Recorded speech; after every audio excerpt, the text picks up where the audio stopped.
Hi, guys and gals. My name is Ashley, and today I'll tell you a story of how I managed to unravel a real maniac's mystery. 2 months ago, a very strange guy began stalking me. I've noticed him for the first time when I was returning home from the university. A stranger in a black jacket and cap stood at the university's gates. When I left the building, he followed me and traced me back to my very house. At first, I thought I just read one detective story too many. But the next day, the situation repeated itself. The guy in black was literally breathing down my neck. I saw him everywhere, silently following me. When I looked around, I always saw him standing somewhere nearby. Naturally, I told my best friend about it. She, however, said that there was no maniac. I must have met the same passerby several times, and all the subsequent conclusions were just the products of my overactive imagination. My friend advised me to stop watching horror movies and reading creepy stories to sleep. After our conversation, I felt a bit better. For the first time in several weeks, I breathed a sigh of relief. For some time, I really believed that it had just been my imagination and nothing else. Later on that day, I was returning home, entering the porch, and suddenly I saw the very guy in the black cap right in front of me. I wanted to run away, but he grabbed my hand and began to unfasten his jacket. Fear gave me strength, so I kicked him with my foot, broke free, and ran to my apartment. I quickly locked the door behind me and stood there for several minutes, listening. I was afraid that he wanted to ambush me again, but the porch was quiet. On the same day, I wrote a statement to the police. The officers offered to compose an identity kit of a maniac. Unfortunately, I remembered only his black cap and sharp chin. The police had no info about the assailant, so they couldn't catch him. He was roaming free, and that was what really drove me nuts. My parents bought me a pepper spray. Dad saw me off and met me at the university, but I knew I could no longer feel safe while that guy was free. This could not go on any longer. I stopped going out, didn't go to the university, refused to answer the calls from friends. I was even too scared to come to the window. I was sure that the guy in the black was camping somewhere near my house. I knew that sooner or later I'd still meet him. But one morning, Dad came into my room and offered to take me to self-defense courses. His friend was a mentor there. Initially, I wanted to refuse him and stay home, but Mom persuaded me to go there. Dad was trying his best to help me, so I might as well try these courses. An hour later, I was at the gym. I thought that it was my first and last visit there. And when the lesson began, I've got an impression that it was a SWAT team training. Yeah, it was that hard. I've barely managed to handle 15 minutes of this hell. Then I decided to flee and headed for the exit. I've already felt freedom, but an instructor suddenly appeared in front of me and said that the lesson had not yet ended. An hour of torture followed. I barely remembered it. But after class, the instructor came to talk to me personally and even praised me. Only then I noticed that he was a nice guy with a wide smile. He introduced himself as David and invited me to the next lesson. He was talking so convincingly that I didn't even manage to refuse him. So I started attending the self-defense courses. And in a few weeks, I felt much calmer and confident. Sport made me both physically and mentally stronger, and soon I told my dad not to come pick me up after the lesson. I was so tired of being afraid. I really wanted to overcome my fear. But when I left the gym, I immediately felt that someone was following me. I started to panic and wanted to immediately run away. But in a few moments, I somehow managed to pull myself together. I turned around the corner, felt the pepper spray in my pocket, and waited. As soon as the stranger who was following me turned around the corner, I jumped out of my hiding place and sprayed him right in the eye. I was incredibly disappointed when I saw that I sprayed David. My instructor admitted that he guarded me, but he certainly did not expect me to set up an ambush. David began to escort me home after each lesson. At first, he claimed that my dad asked him to do so, but soon I realized that he just liked me. And frankly speaking, I harbored some feelings for David as well. Besides, I really enjoyed hanging out with him. I felt confident and protected when he was next to me. Soon we started dating. I got seriously interested in sports, and training no longer seemed like a hellish trial to me. I even resumed my studies at the university and met with friends again. My life was getting better.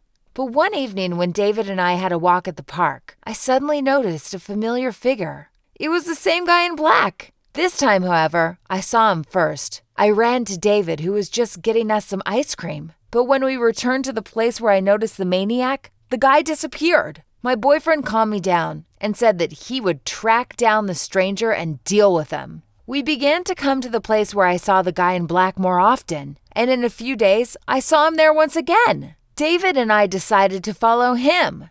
The maniac was heading to the forest park, carrying a big bag with him. The stranger wandered around the alleys for a long time, searching for a deserted place. Finally, he stopped near a bench and opened his bag. We honestly didn't expect him to take an easel and paints out of it. Our maniac turned out to be just a street artist. David wanted to immediately go up to him and talk, but I stopped my boyfriend because I wanted to observe the situation a little bit more. I was intrigued. The stranger's face seemed painfully familiar to me. But suddenly, two guys ran up to the artist. One of them hit our stranger on the head, and the other grabbed his bag. David immediately ran after the robbers, and I rushed to the guy in black who laid unconscious near the bench. I feared for his life, so I called the ambulance on the spot. The artist turned out to have a concussion, and they put him in the hospital. David and I visited our stranger the next morning. When the artist saw me, he got scared. I asked him why he had been following me earlier, but he didn't answer and just gestured to his jacket, which was on a hanger nearby. With a gesture, the stranger asked me to take out a pen and notebook from the inner pocket of the jacket and bring those to him.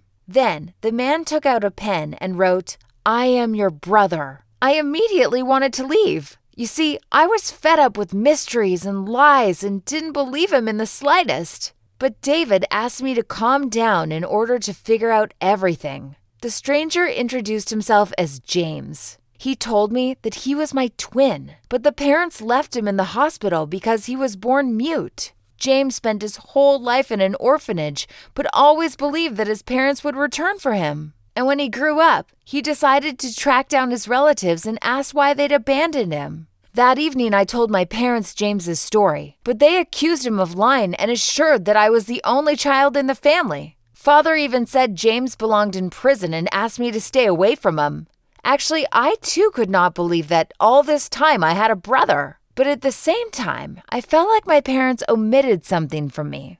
I shared my suspicions with David, and he said that it was time to sort all these things out. In the morning, I took my birth certificate. David and I went to the maternity hospital where I had been born. I got access to an account book and all the documents from those years. We studied everything carefully, and I couldn't believe my eyes. James didn't lie. He really was my brother. That same evening, I broke up with my parents and left home. I could not forgive them for leaving my brother in an orphanage. Besides, they did so just because he was born mute. How could you abandon a child so easily? There was no excuse for their action. Since then, I moved into David's place. We visit James in the hospital every day. He wrote to me about his childhood, about how he loved to draw his parents, whom he'd never seen. James was a talented child. Right after the boarding school, he became an art student. Somehow, James managed to find out where our parents lived, but he still did not dare to approach them.